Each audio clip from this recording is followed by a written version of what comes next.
Que nos están viendo, no solo aquí, sino en otras partes del mundo. Le damos la calurosa bienvenida, le decimos bienvenido a casa, bienvenido a River, al avivamiento de la calle Broadway, donde viene la gente rota, a este hospital del alma, de donde sea que te estés conectando, gracias por estar ahí.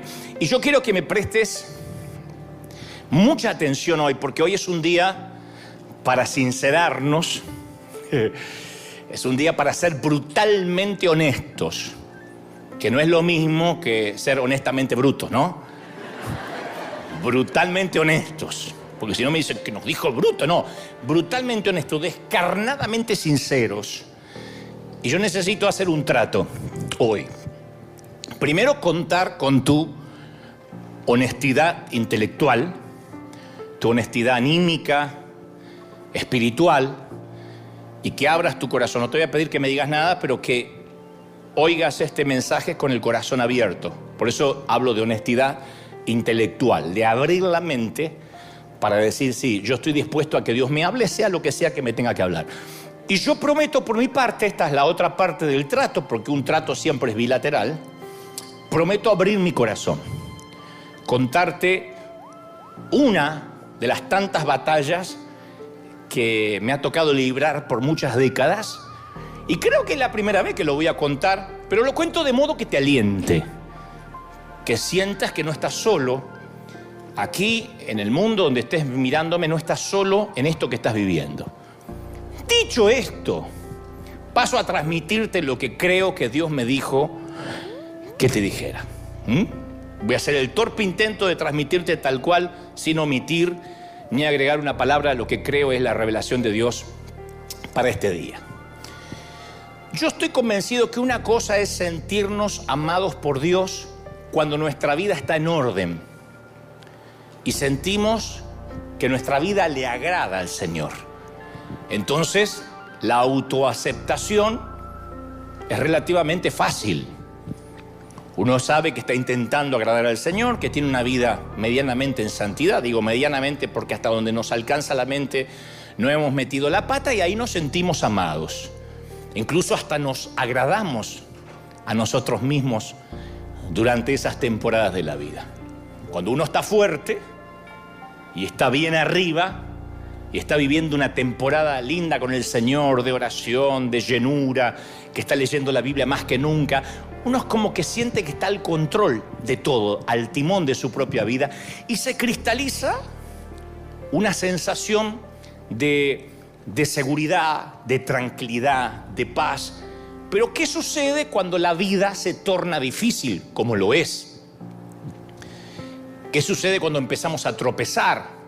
Cuando pecamos, cuando fracasamos, cuando nuestros sueños se rompen, cuando nuestra espiritualidad se desmorona por alguna razón y ya no estamos orando como antes, no estamos buscando a Dios como antes. ¿Qué ocurre cuando nos encontramos cara a cara con nuestra propia condición humana y no nos gusta lo que estamos viendo? No nos gusta esta temporada espiritual que estamos teniendo. Pregúntale a cualquier persona cristiana que acaba de pasar por una separación, por un despido, por un repentino accidente de auto. ¿Qué siente? Te divorciaste, por ejemplo. Mi pregunta siguiente es, ¿te sientes entero? Puedes que sientas alivio porque a lo mejor la pareja no funcionaba, por alguna razón indeclinable, el matrimonio estaba irremediablemente roto, pero eso no es lo importante hoy. La pregunta es, ¿cómo te sientes ahora ante Dios? ¿Tu sensación de seguridad quedó intacto o sientes como que hay cierta fragilidad? ¿Cómo queda tu sentido de autoestima después de un infortunio o después de algo que no estabas esperando? ¿Todavía te sientes como el hijo amado de Dios?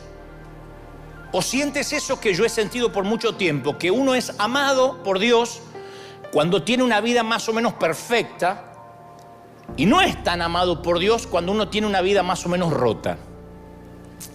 Hay temporadas que se nos olvida que nuestra caída, que nuestros errores no lo impiden a Dios que nos ame. Hagamos lo que hagamos, no hará que Dios nos ame menos.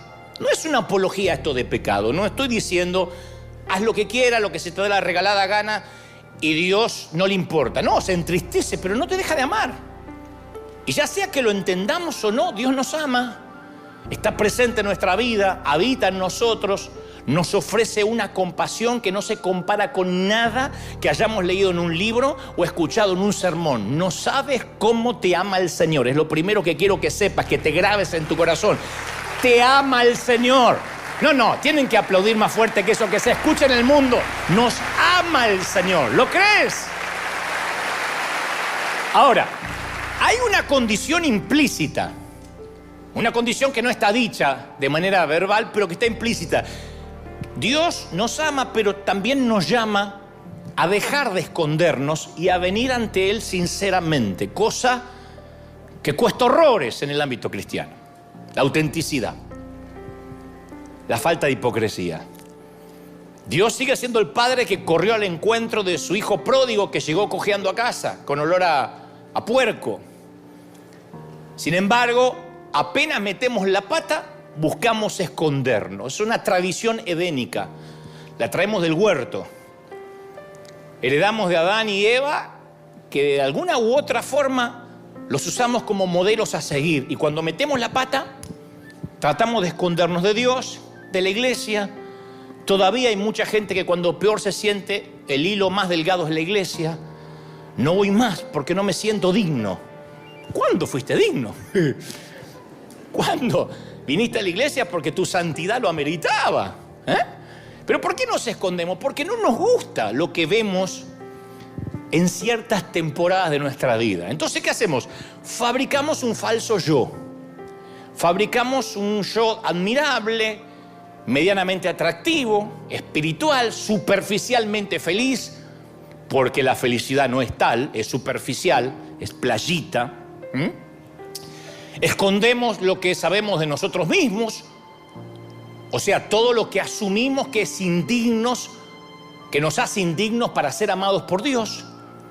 Y nos escondemos detrás de caras espirituales que nos ponemos para el consumo público, para que la gente nos vea de que todo está bien. Todos, de alguna forma u otra, fingimos. Si nos duele la panza, no se nos va a notar necesariamente, ¿no? Excepto el dolor de pies, que dice que se refleja siempre en la cara. Si los zapatos están apretados, los dicen tus ojos. No queda otro.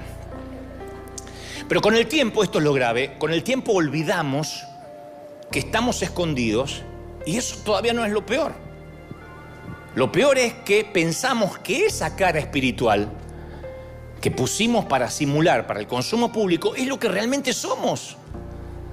Ese es el problema, porque Dios ama quien realmente somos, nos guste o no. Nos ama por encima del maquillaje. Y cuando Dios nos llama, como Adán, a salir de nuestro escondite, quiere que salgamos desnudos como estamos. No existe ninguna cantidad de maquillaje espiritual que pueda hacer que seamos más presentables ante Él. No hay forma de maquillarse ante Dios. Puedes engañarme, puedes timarme a mí, al resto de la gente, a tu cónyuge, a tus hijos. No puedes timar a Dios. Pero a veces estamos tan hartos de nuestra propia mediocridad. Esto es entendible, te entiendo porque yo he estado en esa estación de la vida muchas veces. Que estamos tan hartos de nuestra propia inconsistencia espiritual que pretendemos que ese fingimiento se mantenga aún delante de Dios. Y conozco a muchos cristianos que se encuentran derrotados por el arma psicológica más fuerte acaso que Satanás tiene. Ese arma tiene la eficacia de un misil nuclear, la baja autoestima. Hay de los ministros que tienen temor a predicar en contra de la baja autoestima porque dicen eso es nueva era, eso es empoderar a la gente, es humanismo. Pero yo creo que es un arma sigilosa del enemigo. La mayor arma psicológica de Satanás es una sensación visceral que viene de acá, de inferioridad, de insuficiencia, de no dar la talla, de baja estima. Y ese sentimiento pone grilletes en muchos cristianos, sin importar las experiencias espirituales que han tenido, lo mucho que conozcan la palabra de Dios Hay muchos que, a pesar que entienden su posición como hijos de Dios, están atados a un terrible sentimiento de inferioridad, de culpa.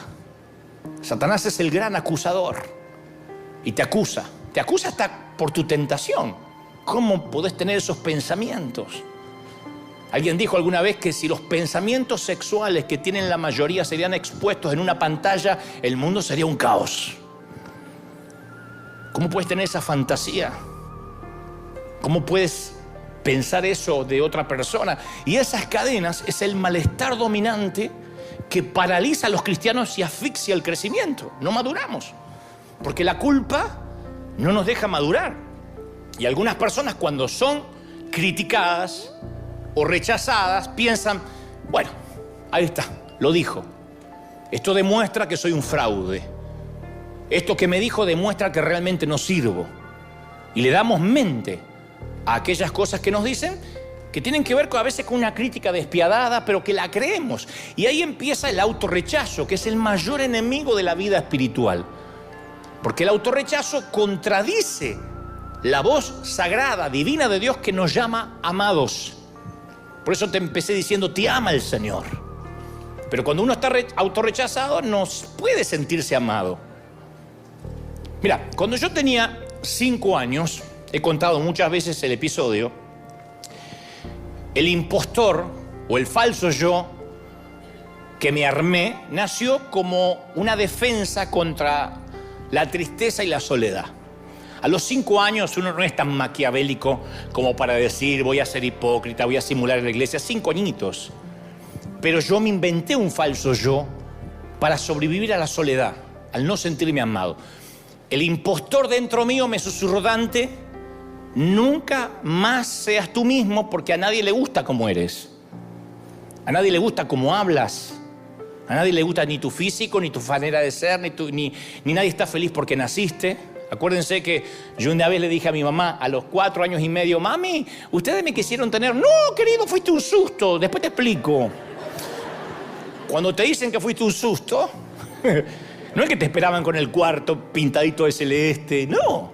Naciste por una noche de avivamiento descontrolada del viejo y ahí está. Después me enteraría los intentos de mi madre por abortarme para que el cáncer no terminara de matarla, etc. Entonces todo eso, de una forma u otra, marca tu vida de adulto. Entonces mi impostor, que vivía dentro mío, o que nació dentro mío, me dijo, invéntate un nuevo ser para que todo el mundo admire y nadie sabrá quién realmente eres. Así que me convertí en un buen chico, cortés, discreto, atento, muy respetuoso, un señorito, un caballerito, cuando era chiquito.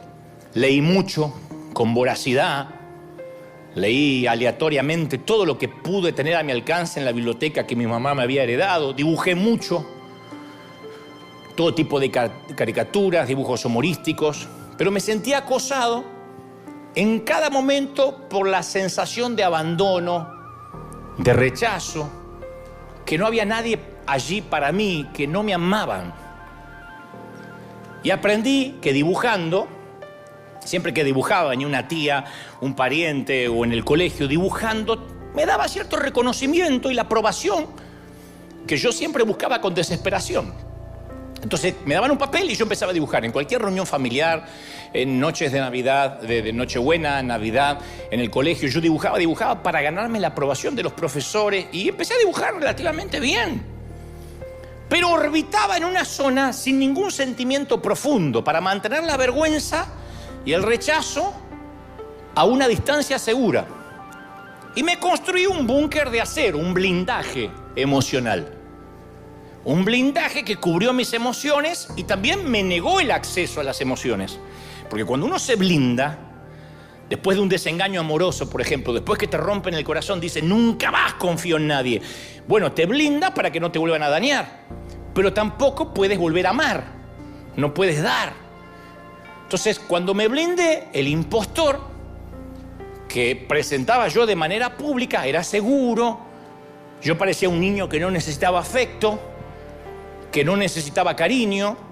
Y ese gran divorcio entre mi cabeza y mi corazón perduró a lo largo de mis primeros años de ministerio, cuando ya me hice un hombre adulto.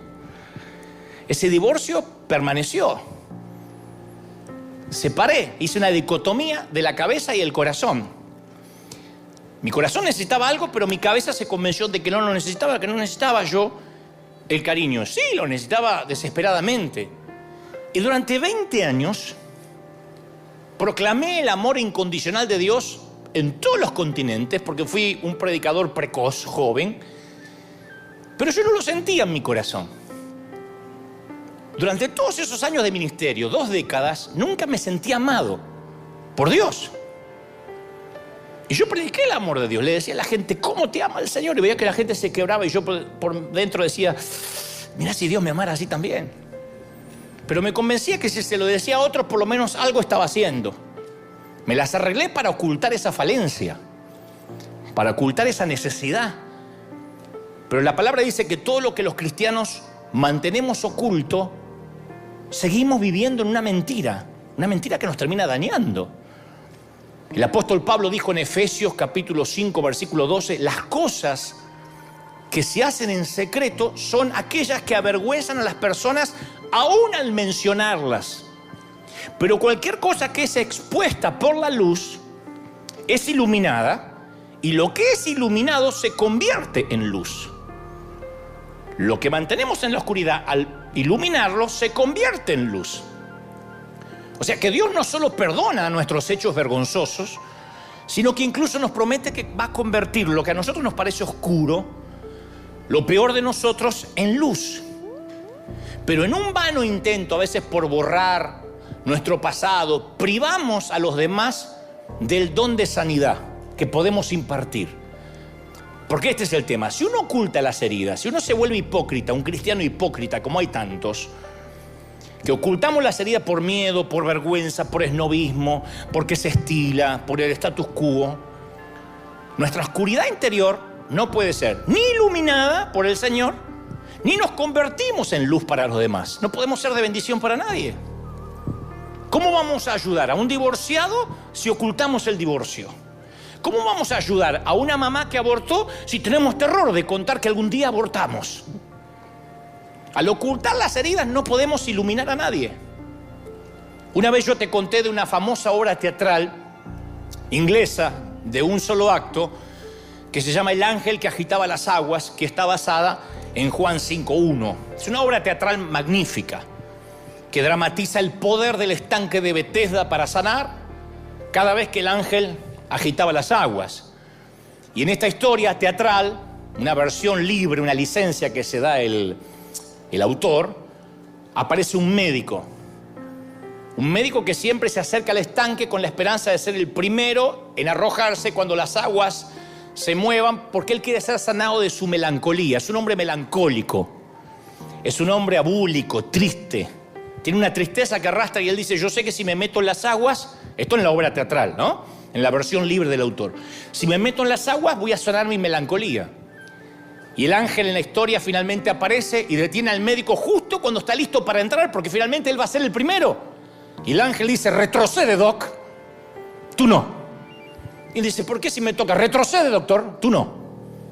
Dialogan un poco y el ángel le termina diciendo, mira, sin tus heridas, doctor, ¿dónde estaría tu poder y tu autoridad para sanar a otros? Es tu tristeza, es tu melancolía lo que te da autoridad, lo que hace que tu voz penetre en lo profundo del corazón de los hombres y las mujeres. Pero si eres sano, eres perfecto, no vas a poder ayudar a nadie. Los mismos ángeles no pueden alegrar a los niños tristes de la tierra, como lo puede hacer un ser humano quebrado por los avatares de la vida como eres tú. Y ahí agrega una frase magnífica y le dice, en el servicio del amor solamente los soldados heridos pueden servir. En el servicio del amor solamente los soldados heridos pueden servir.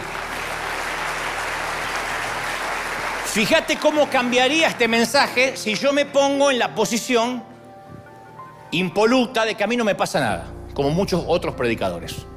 A ti que tienes problemas en la niñez, a ti que tienes un falso yo, a ti que tienes doble vida, yo no la tengo, pero tú la tienes. Automáticamente levantas una defensa y dices, no, este tipo me quiere enseñar a vivir. Pues yo te estoy diciendo que eso lo viví, que de ahí vengo, tiene un doble valor, el valor de la empatía. Yo te conté que Alcohólicos Anónimos es la asociación que más funciona, que se niegan a institucionalizarse. Es una institución que funciona dentro de las aulas, dentro de los templos, de las iglesias, pero nunca vas a ver un edificio como tal, porque ellos creen que solo un herido puede sanar a otro herido. No serviría que tengan un pastor a cargo, un obispo. Tiene que ser un ex alcohólico ayudando a otro ex alcohólico o a otro alcohólico a ser sobrio. Ese ex alcohólico que ayuda sabe que no puede bajar la guardia porque puede ser alcohólico en cualquier momento otra vez. No hay un momento que dice yo ya nunca más voy a caer en el alcohol y por eso ayudo a otros. Es un herido sanando a otro herido. El que estuvo en el alcohol y tiene un problema con esa adicción, tuvo su vida al descubierto, de modo que llevó su vida al borde de la destrucción por el alcoholismo.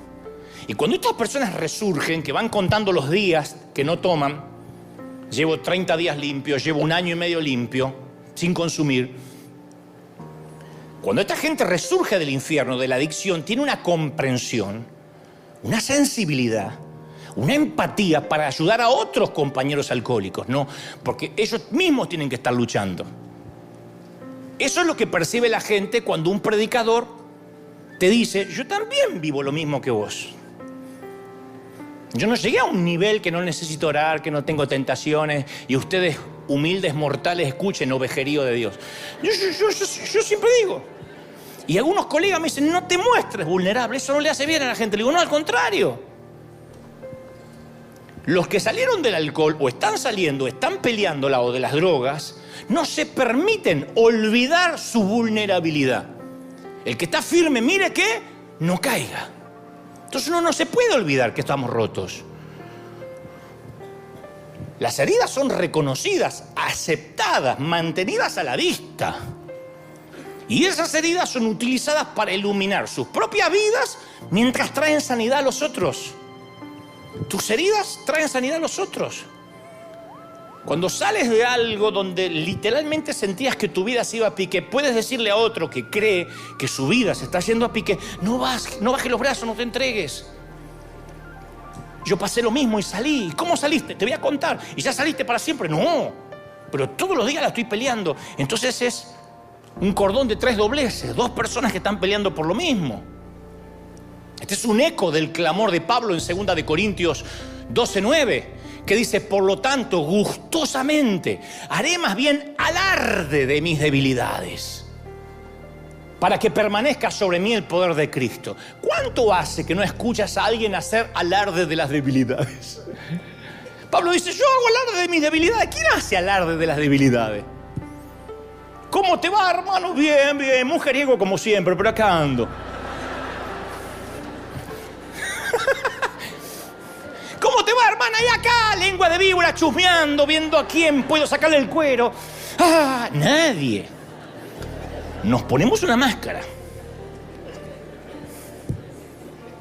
Pero si uno oculta sus cicatrices y vive tras el impostor, no puede ayudar a nadie. Ojalá los predicadores, yo no me voy a poner en predicador de predicadores, porque soy simplemente un torpe mensajero, pero ojalá entendamos esto, la mayoría de los que transmitimos el mensaje, que lo que más bendice es alguien que se muestra vulnerable y te dice, mira, yo también lucho con lo mismo, te voy a contar cómo lucho, no cómo luché cuando era inmaduro como tú, no, cómo sigo luchando. Esa es la gran contradicción de la iglesia, de Cristo, que apenas nos entregamos al Señor, lo primero que aprendemos es a fingir. El lugar donde más se finge en toda la tierra es dentro de las paredes de una iglesia. Por eso dicen por ahí que hay oraciones más sinceras en los panteones y entre las paredes de un hospital que dentro de un templo. Porque fingimos. Fingimos cuando cantamos, fingimos cuando adoramos, fingimos cuando vamos al Señor. Porque nos preocupamos por la aceptación, por la aprobación. Y debido a esa asfixiante necesidad de complacer siempre a los demás, desde el pastor hasta el otro, hasta el último, no pedimos ayuda. Y hasta a veces nos da pena pedir oración. Nos da pena decir, ora por mí. No solemos decir, ¿podés orar por mí? Sí pedimos oración para hacer un negocio, ora por mí que me voy a casar, ora por mí que me voy a comprar un auto, pero no solemos decir, ora por mí, estoy atado a la pornografía, no sé cómo salir, ayúdame, hermano. Y tampoco encontramos otro que diga, yo también, vos sabés que de tanto en tanto caigo a esa basura, te voy a ayudar, llámame por teléfono cuando estés tentado. No, ponemos una máscara, el otro pone una máscara y vivimos hipócritamente. Es el miedo a no estar a la altura de las expectativas de los demás, al parecer santo, más espiritual de lo que somos. Entonces es una locura, porque si esto es un hospital y la gente enferma finge estar sana, pierde el sentido el ser médico y pierde el sentido ser enfermo. ¿Y cuándo nace ese falso yo? Generalmente en la infancia o en la adolescencia. Cuando no nos sentimos amados, cuando nos sentimos rechazados. No hay que ser huérfano para esto, Pues yo no lo fui. Sin embargo, yo no me sentí amado por razones que no vienen al caso. Pero entonces, para lograr aceptación y para lograr amor, el falso yo suprime u oculta los sentimientos de modo que hace que la honestidad emocional, la honestidad espiritual sea imposible, o sea, nula. Nunca más mostramos los sentimientos. Vivir a partir del falso yo nos crea un deseo compulsivo de presentar una imagen perfecta al público. ¿Cómo estás? Bien. Y estamos sufriendo para que todo el mundo nos admire y nos conozca como somos y tenemos el mejor matrimonio y los hijos nuestros son los más estudiosos y hasta nuestra suegra es santa. Mirá lo que te digo, ¿a dónde llega el fingimiento? Entonces la vida del impostor necesita experiencias externas para proporcionar una fuente personal de significado. El impostor no es quién es lo que hace. El impostor toma identidad de lo que hace, no de quién es. Eso es lo peligroso. Toma identidad de lo que hace, no de lo que es. Son aquellos que si no están sirviendo a Dios, perciben que ya no tienen valía, que ya no valen para Dios, que Dios ya no los ama. Es que yo no puedo estar sin hacer nada, porque sienten que si no hacen, no tienen valor. Son las personas que tienen que anteponer a su nombre la palabra doctor, pastor, apóstol, porque si su estima no está relacionada con lo que hace, él no le alcanza con lo que es. Entonces el falso yo trata de encontrar su identidad haciendo para el Señor en lugar de estando con el Señor. Son la gente que cuando vino la pandemia se le desmoronó el mundo. Les agarró un terremoto emocional. Es que yo iba a la iglesia todos los días y servía en las células y era ujier y ahora tenés que orar en tu casa. No puedo. Se sintieron que Dios los dejó de amar porque su identidad estaba asignada por lo que hacía. Y la mayoría nos dejamos engañar por esa mentira. Que Dios se complace con nosotros cuando hacemos algo por Él, cuando diezmamos, cuando nos congregamos, cuando oramos, cuando cantamos. Por muchos años yo escondí mi verdadero yo, el verdadero Dante, detrás del desempeño de mi ministerio. Imagínate, yo empecé a los 19 años, un pibito, un chamaquito, todavía soy chamaquito, pero ahí era más. Y se te vuelan los pájaros. Porque yo construí una identidad a través de la tele, a través de libros, una agenda repleta de invitaciones. Tenía 23 años y tenía viajes por todo el mundo. Me pagaban para ir a todo el mundo a predicar. Mirá este muchachito que Dios usa. Y yo llegué a la conclusión que si el mundo cristiano pensaba bien de mí, entonces no había nada malo en mí. Como que de alguna forma le cerraba la jeta a mis viejos, diciendo, mirá el hijo que tuvieron, no me valoraron, no me amaron, y mirá cómo ahora el mundo me está invitando. Mirá cómo gente me escucha hablar. Tengo 23 años y estoy predicando en un estadio. Entonces, cuanto más invertía mi tanque emocional en mi éxito ministerial, más real se volvía el impostor. Y eso nos impulsa a darle importancia a cosas que no tienen importancia y nos va apartando de lo que es real. Entonces empezaba el año y yo tenía enero, febrero, marzo y abril ya llenos de invitaciones, sentía que Dios me amaba y estaba todo bien. Si las invitaciones se detenían por alguna cosa, decía, Dios quitó su favor. Yo tomaba identidad de lo que hacía. Me están mirando diciendo, a mí me parece lo mismo. Sí, es así. Uno toma identidad de lo que hace. Porque el falso yo nos hace vivir en un mundo de engaño. No está mal servir a Dios, está mal asignarse identidad con eso. Porque cuando uno se asigna identidad de lo que hace, no pasa a nivel ministerial, pasa a nivel familia. Hay mamás que en lugar de disfrutar ser mamá, toman identidad de los hijos. Su vida es, yo nací para tener hijos, para criarlos, para estar pendiente. Eso es lo único. Después me quiero morir. Cuando críe el último me quiero morir. No, ¿por qué te quieres morir? Pero hay damas que toman identidad de ser mamá. Y cuando el último hijo emigra y vuela a su propio vuelo, son esas abuelas insoportables que te mandan 72 mensajitos al día. Acuérdense de mamá, acuérdense, estoy sola, me estoy muriendo, papá no me habla. Porque tomaron identidad de los hijos. Que acá no pasa, pero yo sé que en otras partes del mundo sí. O tomar identidad de tu cónyuge. Es espantoso. Porque ya tu cónyuge parte, o el matrimonio se disuelve y tomabas identidad prestada, eras una luna, brillabas con una luz que no era tuya. Entonces no podemos reconocer, cuando uno vive de una luz prestada, no podemos reconocer el vacío que hay en nosotros.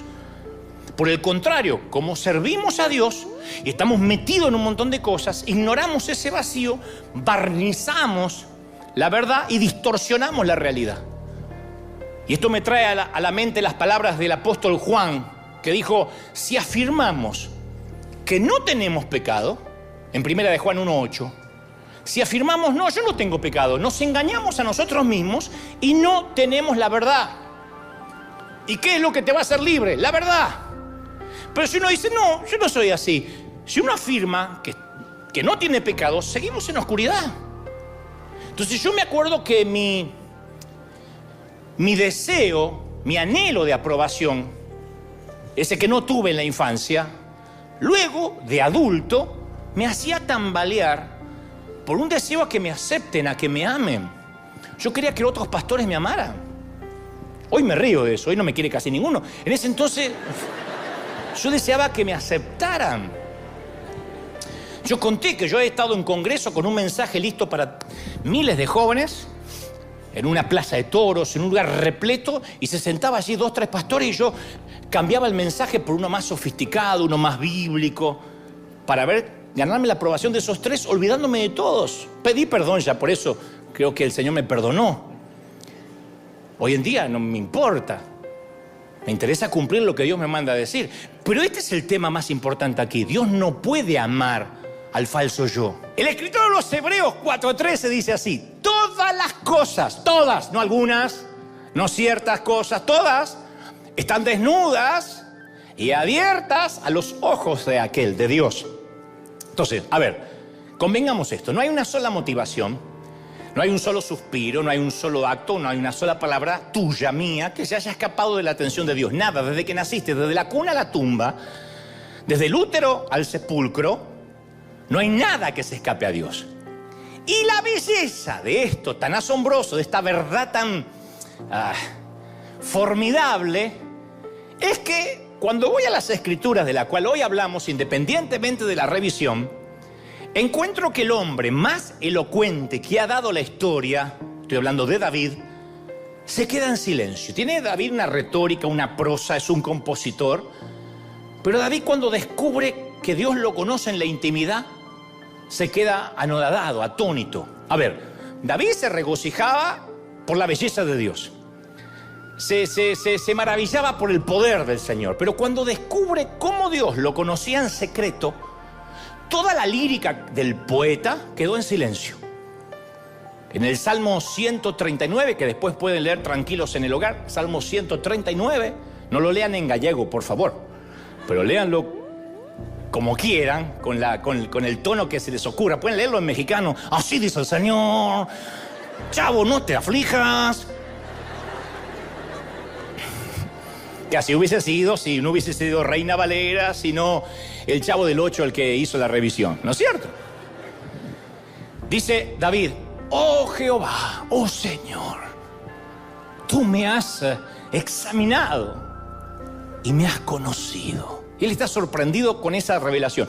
Me examinaste y me conociste. No hay lenguaje florido en David, no hay metáforas elaboradas, no. Es una descripción lineal, porque no hay una analogía con la cual compararla. Solo dice, me has examinado y me conociste. David no puede creer que este Dios que entiende, los misterios intrincados del átomo, las complejas interconexiones de nuestro sistema planetario, también lo conoce a él, le conoce el corazón. Dice, me has examinado y me has conocido. Oh Señor, dice el Salmo. Así empieza, oh Señor, como si le doliera algo. Dios conoce incluso la monotonía de nuestro diario vivir, con todas esas actividades insustanciales como levantarte y acostarte. Uno cree que Dios se conecta con nosotros cuando vamos a orar. Estuve orando, hoy estuve con Él, pero Dios estuvo contigo aún antes que oraras.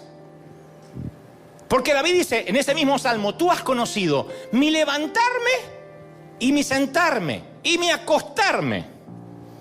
O sea, es que Dios no se pierde nada, a Dios le interesa todo.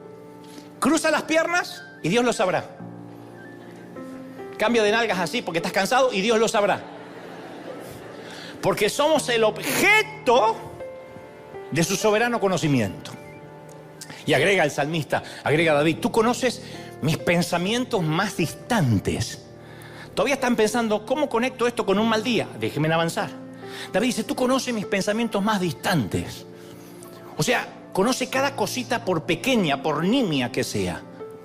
Cada meditación de la medianoche, cada estrategia planificada, cada adoración privada, cada acto amable, cada grito desmedido, cada vociferación a los hijos. Dios nos mira y nunca pestanea. Nunca jamás tuviste un pensamiento que Dios no haya conocido.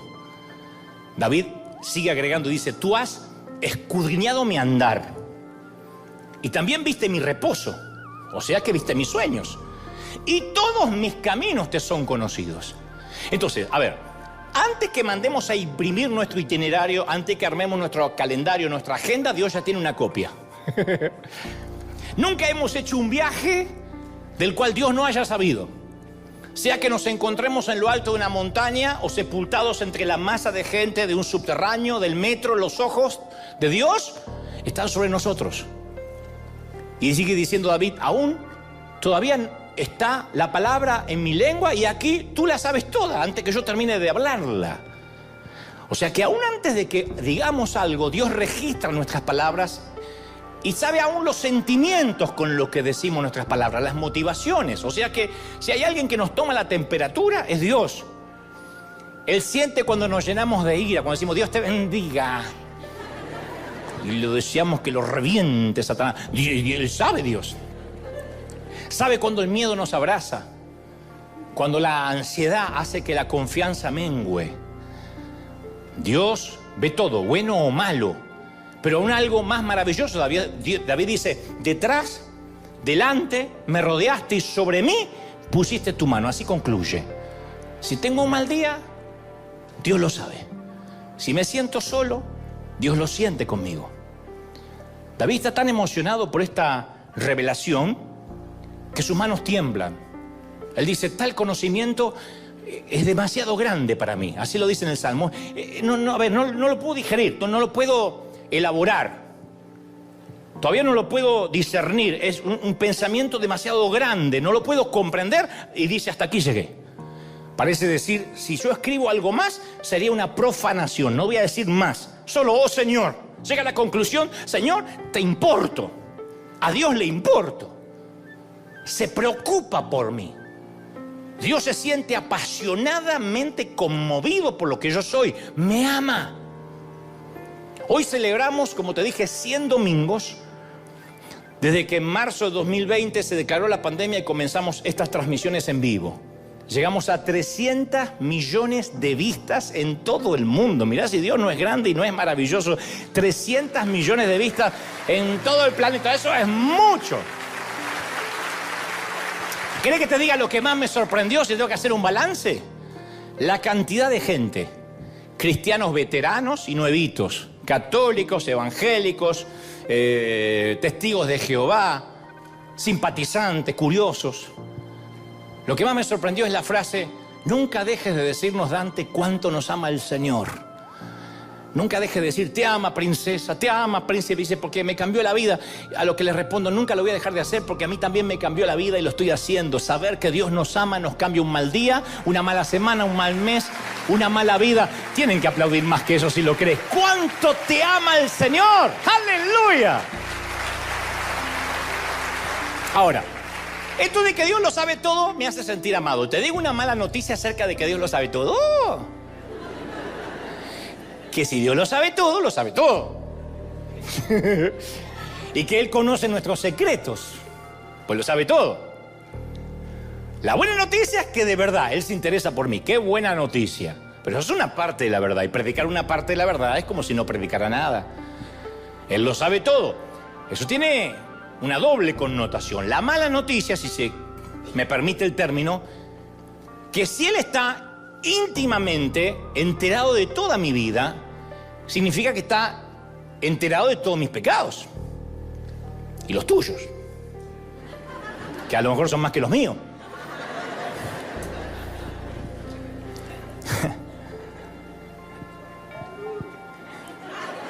¿Viste? Son más.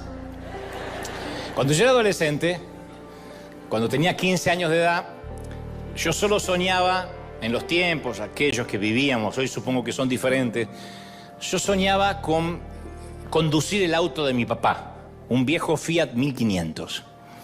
Conducirlo. No puedes tener allí licencia hasta la mayoría de edad, igual que aquí, pero yo solamente quería que él me enseñara a conducir, era mi sueño. Y él me decía, sos muy chico todavía, muy irresponsable, no sé de dónde sacó eso. Y yo le rogaba todos los días, por favor, pa, por favor, yo puedo hacerlo, sé que puedo hacerlo contigo al lado, con vos al lado, voy a aprender, dame una oportunidad, por favor.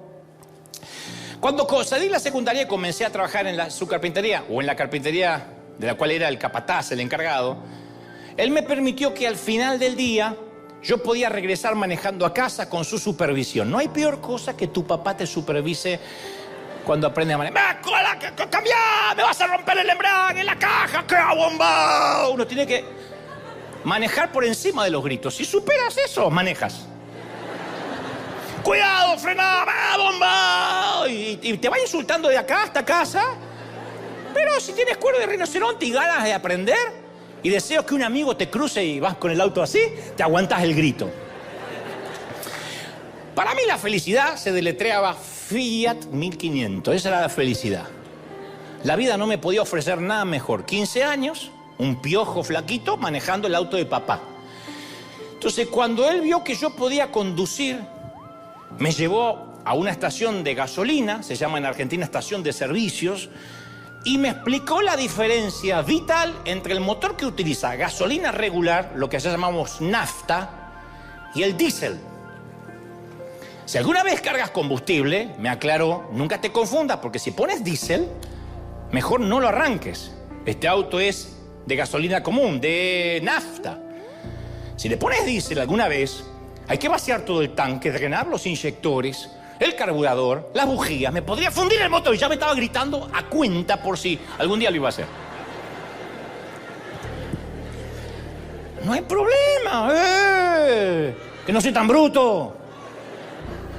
No me insulte la inteligencia, pa. Nafta común o diésel, sencillo, y este no usa diésel. Bueno, te lo digo. Ya sé. Aparte, ¿cuándo me va a dejar el auto solo? Nunca. Y entonces, ¿para qué me decís? Pasan algunos meses. Yo salgo rápido de la carpintería antes que él. Le digo, ¿puedo ir encendiendo el motor? Sí, enciendo el motor. A la vuelta así de la carpintería, yo esperaba con el auto encendido. Él dice, acomodo unas cosas y ya voy. Tenía que terminar de encolar una silla. Dijo, ya termino de hacer esto y voy. Cuando enciendo, noto que el tanque marcaba solo un cuarto. Y como él todavía estaba ocupado en la carpintería, acomodando todavía o terminando su trabajo, y la gasolinera, la estación de servicio quedaba en la esquina, yo decidí sorprenderlo y cargarle gasolina con mis propios ahorros. Después de todo, es lo mínimo que podía hacer por no haber pagado las clases de manejo. Está bien que los gritos compensaban que no hubiese pagado, pero aún así improvisé. Dije, vamos, le voy a sorprender a papá. Como él no salía, lo llevo a la vuelta. Cuando llegué ahí, Se me hizo una laguna, yo no me acordaba. Porque nunca más hablamos del tema. Habían pasado meses. Si era nafta común o diésel. Yo sabía que una era incorrecta. Allá no te sirves la gasolina tú mismo. Hay lo que se llama un playero, alguien que se ocupa, un empleado, y dice, ¿qué le ponemos? Como yo no tenía celular, no porque éramos pobres, sino porque no se había inventado, y además éramos pobres, y si hubiese inventado yo no lo habría tenido tampoco, ni buena memoria, nunca tuve buena memoria, nunca me caractericé por recordar esas nimiedades, seguí mi corazonada de líder nato que jamás pregunta y se guía por su instinto. Diésel.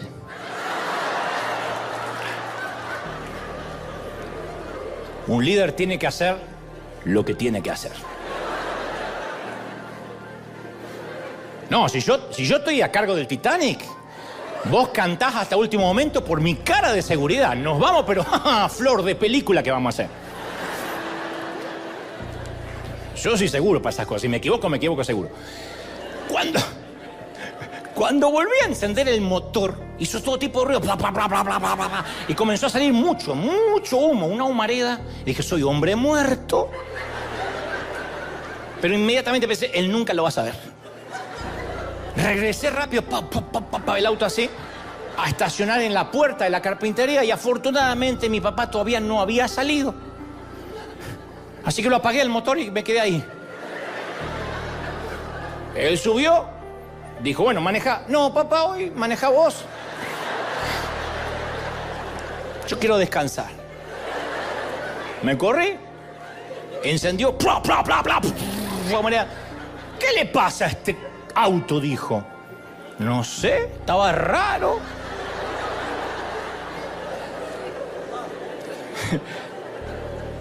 Y de regreso a casa el auto fue, no sé cómo llegó, tironeándose, echando humareda. Y mi padre manejaba todo tipo de hipótesis. A saber, decía, debe ser el carburador. Quizás fue la bomba de inyección. O se salió una bujía. Pero nunca se acercó, ni se le ocurrió acercarse al verdadero móvil del crimen. Nunca. Entonces yo pensaba, se los voy a tener que decir cuando regrese a casa. Se lo voy a tener que decir, pero cuando me di cuenta de que no había nada que me conectara con el crimen, porque yo salí, y él salió, yo estaba sentado dentro del auto, con esta cara así. Qué bueno dudar de una cara así. Yo opté por la salida diplomática de ignorar el problema. Esto no pasó, confesión positiva. No notó que el auto tenía el tanque lleno, detalle que se le pasó por alto, un fiscal lo habría notado, él no. Yo no me había movido de ahí, así que la coartada era perfecta. Voy a esperar hasta que él lo descubra, pensé. Si lo descubre, esa fue mi oración de la noche. Señor, si él lo descubre, tú conoces mi corazón, que yo quería cargarle combustible en señal de gratitud. Así que yo me voy a callar y tal vez él nunca lo descubre y tú vas a valorar que yo hice una obra de bien, porque yo quería bendecirlo. Al día siguiente el auto no arrancó siquiera, tuvo que remolcarlo hasta un taller mecánico. Y cuando regresó de ahí, papá estaba muy raro, muy serio. Y así pasaron varios días y yo decidí no preguntar para que mi interés no me delatara. Pero uno, ¿y qué pasó con el auto? ¿Qué pasó de pronto tanto interés? Pasó una larga semana, mi padre actuaba muy raro. Una noche él mismo trozó un pollo, cosa que hacía mi mamá, pero él mismo lo trozó, repartió las dos patas y las dos alas para mi madre y mis hermanos, y a mí me dio el trasero amargo. Y yo dije, lo sabe.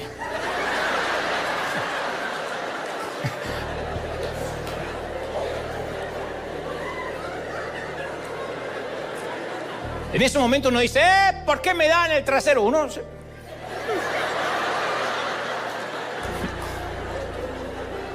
Pero ya me redarguía, el corazón se me compugía y decía, se lo tengo que decir, porque él ya debe saberlo, si no, no me hubiese dado el trasero del pollo, él ya debe saberlo. Él decía, dale la pata al pibe, no me la dio. Cada minuto que me tarde es una traición abierta. Así que una vez que terminamos de cenar, junté todo el valor que pude, fui a su habitación, le dije, papi, yo lo fundí, yo lo arruiné. Quise sorprenderte cargándole combustible y cuando llegué ahí se me hizo una laguna y no sabía cuál ponerle. Si quieres que pase el resto de mi vida pagando el Fiat 1500, lo voy a hacer. Y mi padre no era de sonreír mucho, pero movió el bigote, lo cual... Eso en idioma alemán es una carcajada, me estoy carcajeando.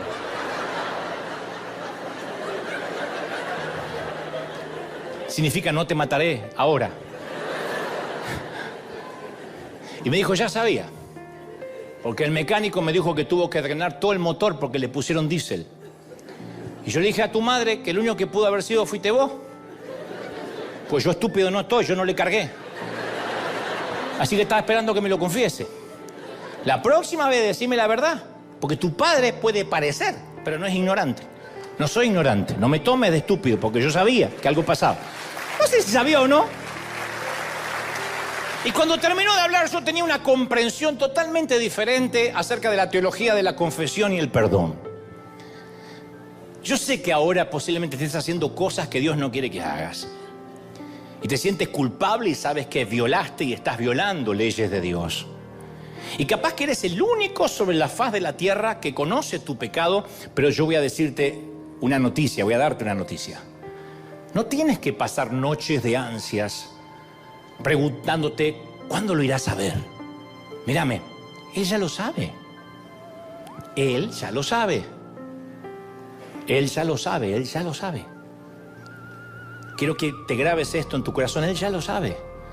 Quizás creas que no, pero Él ya lo sabe, no puedes estimarlo. Entonces no te molestes en perpetuar la farsa. Muy bien, dices, y entonces, a ver, ¿qué quiere Dios de mí? ¿Avergonzarme? No, quiere que dejes de disimular. Lo hemos dicho cada domingo, quieres que dejes de ser hipócrita. Que seas sincero y que te decidas a cambiar o permitir que Él te cambie. No te va a condenar, no te va a matar, solo quiere librarte de la culpa que has cargado y darte un nuevo rumbo. Créeme, necesitas ir a su habitación hoy y decirle, papá, yo lo fundí, yo lo arruiné. Y no que des más excusas, yo lo arruiné, yo lo fundí, y espera la respuesta.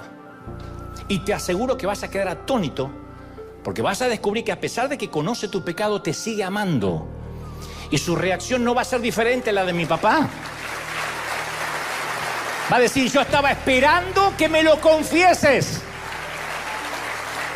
No me tomes por ignorante, no me insultes mi omnisciencia. La próxima vez dime la verdad. Este es el lugar donde te debes correr cuando estás en problemas. Esto me dice el Dios que yo conozco.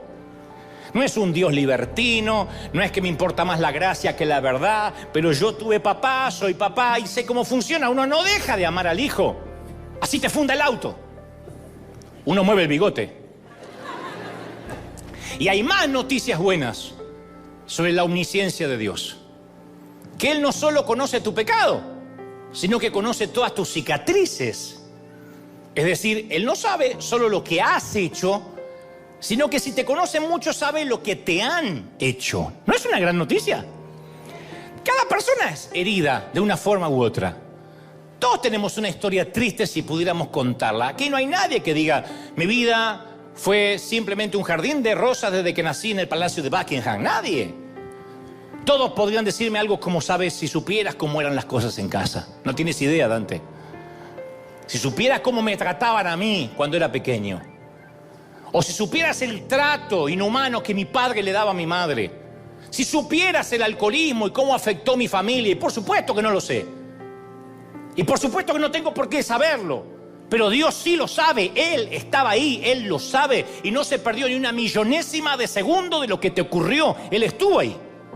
Las cicatrices están allí y Dios conoce cuándo te la hiciste, cómo y por qué. Y no son solo de nuestra infancia, porque algunos tienen heridas recientes, abiertas, sangrantes, que ni siquiera se les puede llamar todavía cicatrices. Son heridas. Y quizás estás sangrando emocionalmente ahora.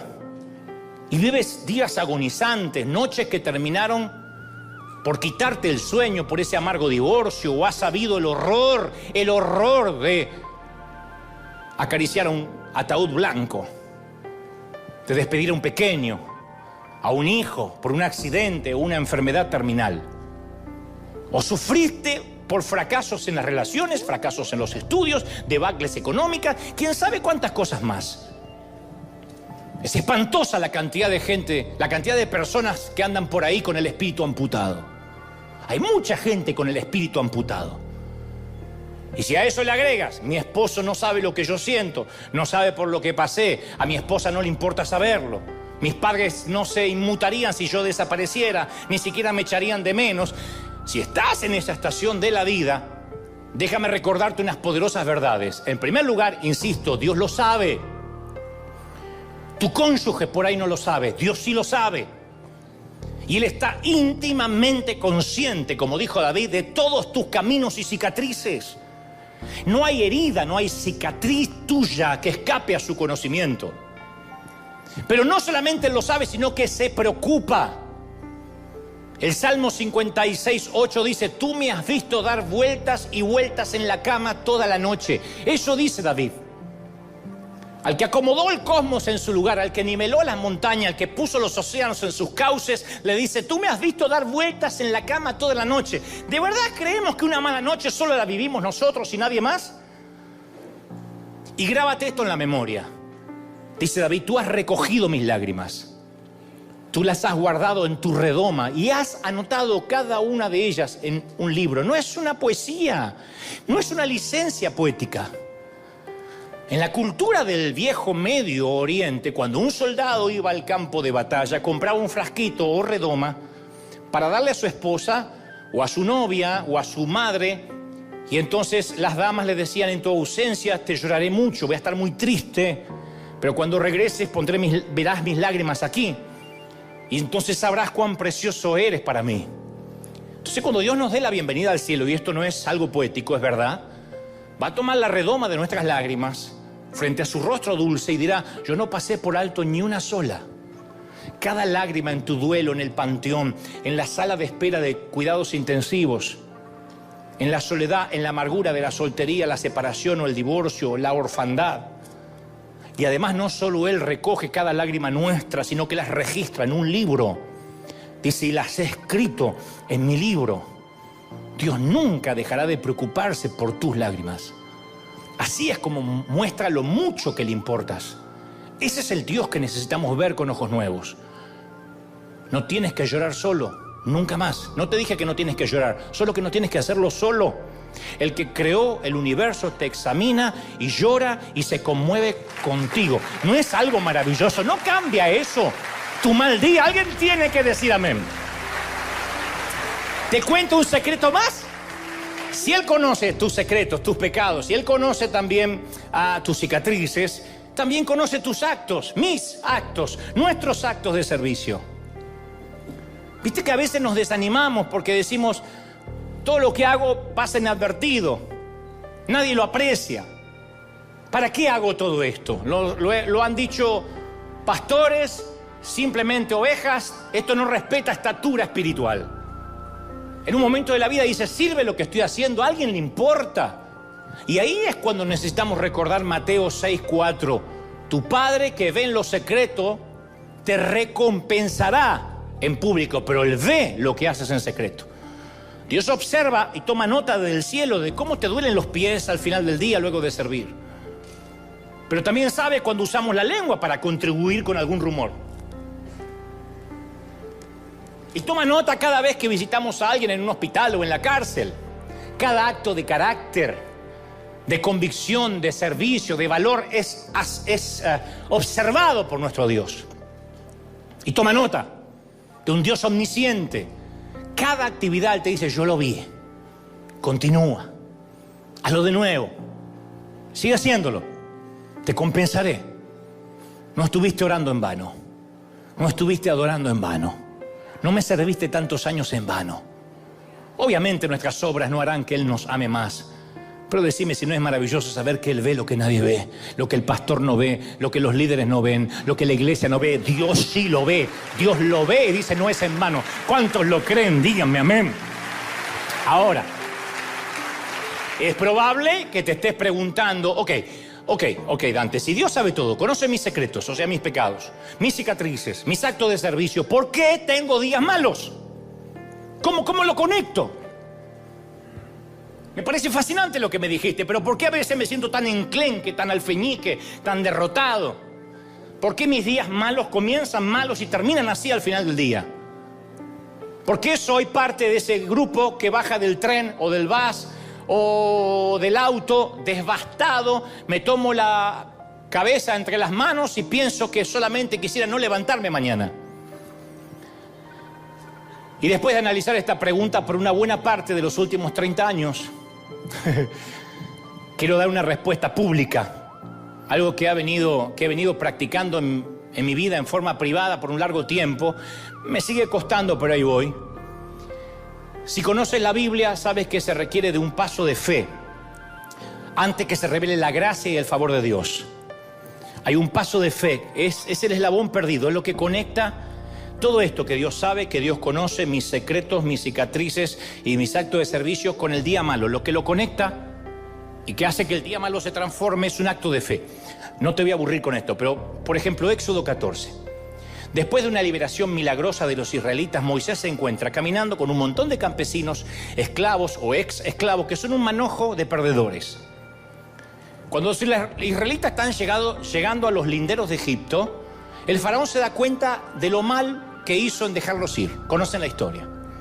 Sin ellos, ¿quién va a hacer el trabajo sucio? ¿Quién va a limpiar los baños de Egipto? ¿Quién fabricará ladrillos bajo el rayo del sol? Entonces, rápidamente organiza a su ejército y salen de cacería para traer de regreso a los israelitas de la esclavitud. Entonces, cuando Faraón se acerca, Moisés mira alrededor y ve que delante está el Mar Rojo. No hay forma de escapar, las cosas se van a poner feas. Entonces, el primer axioma de cualquier estrategia militar es tener una ruta de escape. Repléguense. ¡Retirada! Pero ahí no tienen retirada. Para colmo, Moisés va camino directo al mar. De pronto hay un poderoso rugido, las aguas empiezan a separarse y Dios da una vía de escape caminando por el fondo del mar. Mi pregunta es, ¿sabría Dios lo que iba a hacer? Sí. ¿Sabía Moisés lo que iba a hacer Dios? No. Entonces, ¿por qué sigue las instrucciones de Dios si no sabe lo que Dios va a hacer? Dudo que Moisés supiera que Dios abrirá el mar. Lo dudo, porque nunca ha ocurrido eso. Pero aquí está la clave. Aun cuando Moisés no sabía cómo iba a intervenir Dios, él actuó como si Dios fuera a intervenir de alguna forma. Nos hará desaparecer, nos hará volar, pero algo va a hacer. Y se mantuvo caminando en la dirección que Dios le dijo, que Dios lo estaba guiando, confiando en que Dios habría de mostrar su gracia, su favor. Ahora, la misma clave para Moisés sirve para nosotros en un mal día. Ha funcionado para mí cientos de veces. ¿Me siguen hasta ahí? Díganme amén. Muy bien, verás. Un mal día comienza cuando te topas con alguien que te lo arruina. ¿Es correcto, sí o no? Siempre hay alguien que te arruina el día. Y después es simplemente un efecto dominó. No hablamos de Mar Rojo ni Faraón, algo mucho menor, pero que te arruina el día. Una mañana en la que yo debía tomar un vuelo de regreso hasta aquí Los Ángeles, no voy a decir en qué país porque no viene al caso, me quedé dormido y llegué 1 hora y media tarde de atraso para tomar mi avión. Casi lo estaba por perder y si perdía ese vuelo no vendría hasta el día siguiente. Así que apenas llegué, corrí, desesperado hasta el mostrador, el counter. Y a pesar de mi prisa, que yo llegué rápido ahí, pensé que lo peor era haberme quedado dormido. No, lo peor venía ahora. La empleada de la aerolínea manejaba las cosas a 2 velocidades distintas. Lenta y retardada. Ya sabía que yo se me iba al avión. Digo, yo me tomo en este que decía embarcando. Y mientras ella se movía a la velocidad de un glaciar derritiéndose, yo pensé, deberían tomarle el pulso a esta mujer porque a lo mejor está muerta. Así que no saqué el pasaporte, se lo tiré así, ¡pac!, para que sienta que el pasaporte cayó, porque ella no levantaba la vista. Y suspiré para que me oyera y ella seguía en la constelación de Andrómeda, en el planeta Ganímedes. ¿Vos sabés dónde es Ganímedes? Yo tampoco, ella sí. Ese es el génesis de un día malo. Así se empieza. Entonces todo dentro de mí me decía que saltara sobre el mostrador y le dijera: Talita Cumi, a ti te digo, resucita, animalita de Dios. Eso sentía.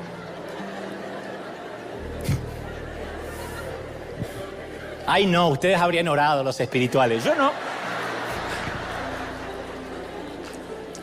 Y de pronto pensé, o sigo comportándome como un energúmeno hostil, o trato de ejercitar el dominio propio. No el demonio propio, el dominio propio. El demonio propio ya lo tenía. Y me pregunté, de verdad, ¿qué pasaría si solo por la fe, la convicción de lo que se espera, la certeza de lo que no se ve, yo actuara como si fuera una persona paciente? ¿Supliría a Dios su gracia para que yo sea un tipo paciente de verdad? Si solo lo hiciera por fe, me pregunté, ¿cómo se comportaría un tipo paciente en esta situación? O sea, no alguien como yo, alguien paciente. ¿Cómo se comportaría? Yo no tengo la menor idea, pero dije, vamos a practicar. Yo quería ahorcarla. Y ustedes dirán, pero eso es un crimen. Sí, pero vas a la cárcel con satisfacción. La ahorqué.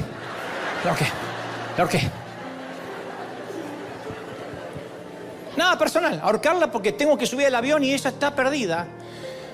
Entonces me imaginé que un hombre paciente, viendo que su vuelo está abordando, que tendría que irse el otro día, no se preocuparía y le preguntaría a la chica cómo estaba. Así que obligué, no salió del corazón, a que mi boca fingiera amabilidad. Señorita, ¿le tocó un día malo hoy? ¿Cómo está el día? Y la mujer por fin levantó la mirada y yo dije, por fin, una chispa de vida, vive. No te preocupes, Jairo, vivirá. Y me dice, hoy fue un día terrible.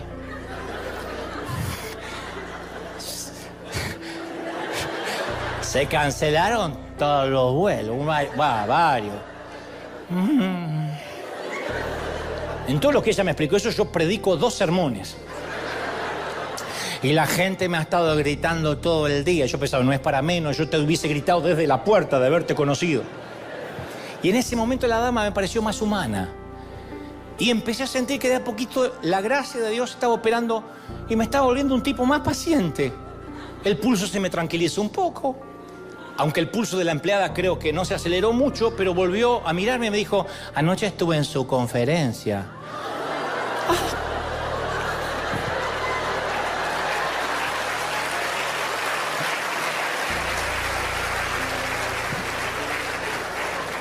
Yo sé quién es antes de ver el pasaporte. Así que le voy a hacer un upgrade para que aborde rápido en primera clase. La cola de demonio se le metió, le empezaron a salir aritas así. Y yo agradecí por no haber sido un botarate iracundo con la señorita zombie. Yo lo agradecí. Que estaba medio muerta, medio viva, pero no pidió ser zombie. Es así, lo heredó de la mamá, capaz que de la abuela. ¿Quién sabe? Y aprendí una importante lección. En una esfera que todavía sigue necesitando mucho trabajo en mí. ¿Cuál fue la clave? Me puse en camino, ejecuté la acción, confiando en que Dios me iba a dar la gracia mientras avanzaba, salvando la distancia de lo que te expliqué por Moisés. Descubrí que la fe es el puente para salir de un mal día. Dios sabe que tenemos un mal día porque Él todo lo sabe, pero quiere saber qué hacemos para cambiarlo. A lo mejor dice, yo no soy una persona generosa, yo soy de ahorrar porque tengo miedo a que falte. Bueno, ¿por qué no empiezas a actuar como lo haría una persona generosa y ves lo que Dios puede hacer? Dice, a ver, ¿cómo actuaría? Lo voy a hacer en fe, me duele dar, pero lo voy a hacer en fe. ¿Cómo actuaría una persona generosa? Si Dios puede mantener el sol en su órbita, si Dios puede dividir el mar, ¿por qué habríamos de dudar que no puede cambiar un mal día? Pero tenemos que llenar nuestra mente con la identidad de Dios. Como estoy harto de tener malos días y malas semanas y malos meses, yo tengo que declararle la guerra a la ignorancia acerca de quién es Dios. Me urge, necesito conocerlo más. Porque Él conoce mis secretos, mis cicatrices, mi servicio a Él. Y para que Él se manifieste en mi vida, cuando confío en Él, aún en los días en que me encuentro entre el mar y el faraón, tengo que caminar con fe en dirección a que el día va a cambiar. No es confesión positiva. No es la torpe repetición de palabras huecas, es confiar que mi día va a cambiar si yo camino hacia el Mar Rojo diciendo, no sé si voy a desaparecer, si voy a volar o el mar se va a abrir. Yo voy a confiar de que si el día empezó mal, va a terminar bien. ¿Tú lo crees de verdad, sí o no? Mira, te voy a contar solo una pequeña historia más antes de irnos. Una pequeña historia te la voy a regalar hoy. Fue hace un tiempo, no te diré exactamente en qué día fue, qué fecha fue, porque no viene a cuento y es irrelevante a la línea del relato. No importa, pero ocurrió. Un día martes, comencé a sentirme realmente muy enfermo. Es algo que me ha sucedido una decena de veces durante la semana, durante el año. Pero durante estos años, cuando algo le ha sucedido a mi salud, me acostumbré a pedirle a Dios que me sane poco antes del domingo, porque Él sabe la responsabilidad que me ha conferido.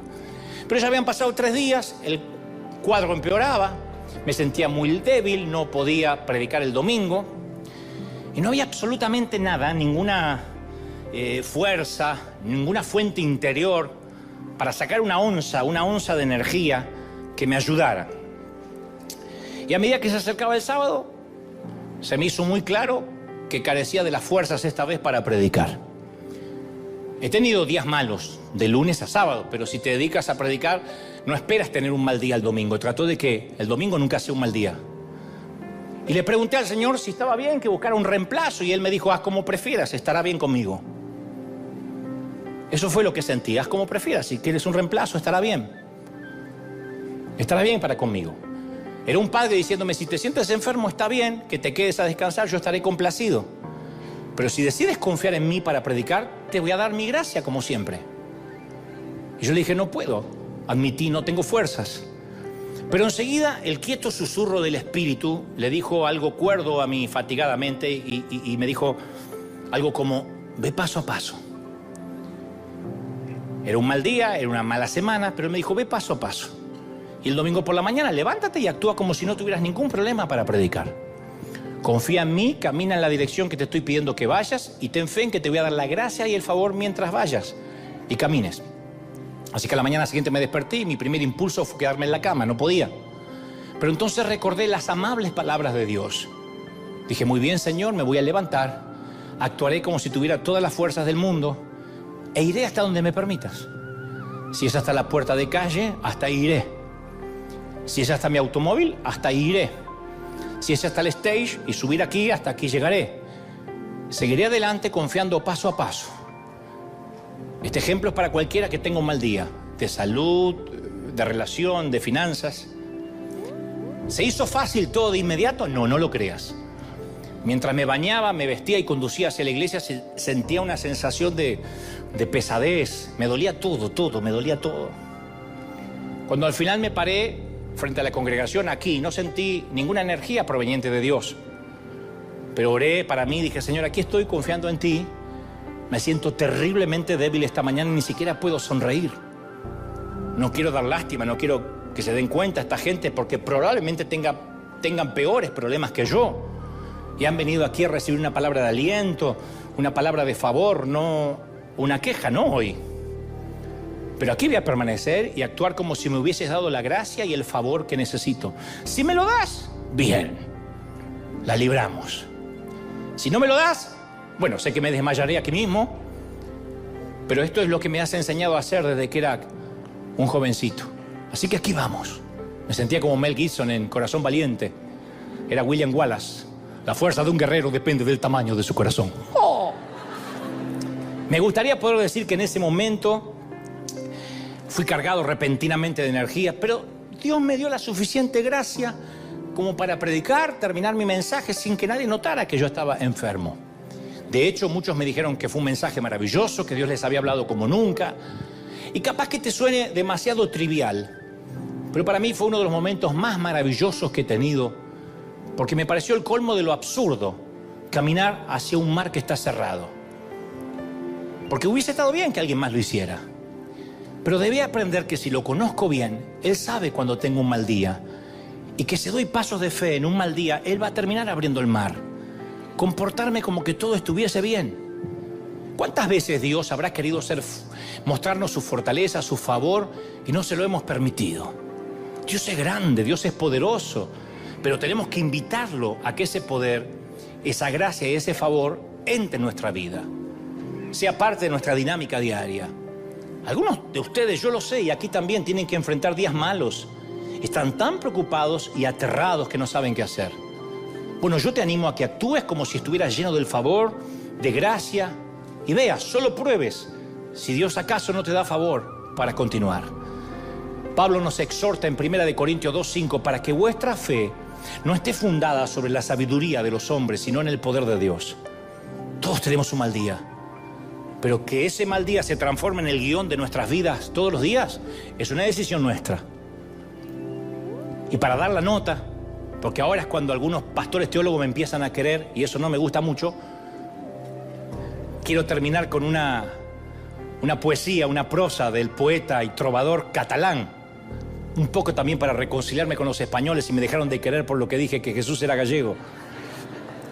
El querido catalán Joan Manuel Serrat suele cantar una bellísima canción que dice más o menos así, dice: hoy puede ser un gran día, todo está por descubrirse, si la rutina te aplasta, dile ya basta a la mediocridad. Hoy puede ser un gran día, date una oportunidad. Hoy puede ser un gran día, dice Joan Manuel, un ejemplar único, imposible de recuperar, que todo cuanto te rodea lo han puesto para ti, y si lo empleas como si fuera el último que te toca vivir, lo vivirás. No lo mires por la ventana, siéntate al festín, pelea por lo que quieres, no desesperes si algo no anda bien.